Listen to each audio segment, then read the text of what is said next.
برداشت پسته کال در باغ‌های استان کرمان چند روزی است که آغاز شده.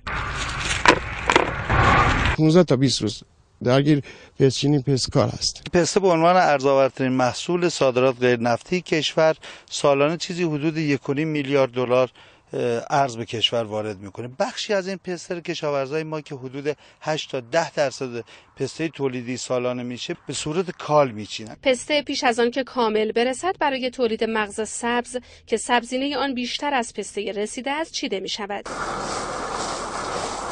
99.5% پسته ما الان به اروپا صادر میشه. عمدتاً به 3 کشور آلمان، فرانسه و اسپانیا صادر میکنیم که از اونجا بین 25 کشور اروپایی توزیع میشه.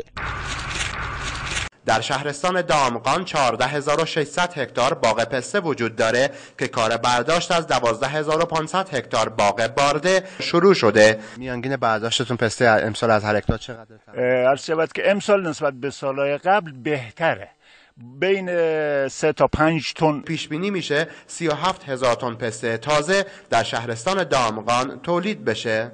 شرایط مطلوب آب و هوایی، برگزاری کلاس‌های آموزشی برای پسته‌کاران و مدیریت صحیح باغداری باعث افزایش تولید 20% پسته دامغان نسبت به سال گذشته شده است.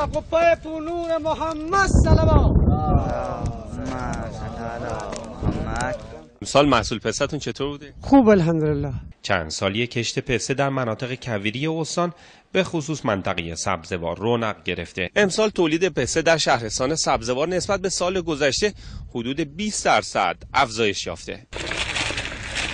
استان سیستان و بلوچستان دارای 7900 هکتار باغ پسته می باشد که شهرستان خاش با بیش از 5000 هکتار رتبه اول در استان را دارا می باشد. پیش بینی می‌کنیم انشالله نزدیک به 3800 تن محصول انشالله برداشت بشه. پسته‌ای که ما از باغ میچینیم میاریم تو این دستگاه به حساب میریزیم، به این نوار اول میبره برای پوست میکنه، نوار دومش به حساب پوکاش میگیره، بعد میبریم رو دستگاهایی که خشک میکنیم، بعدم میبریم دیگه فراوریش میکنیم.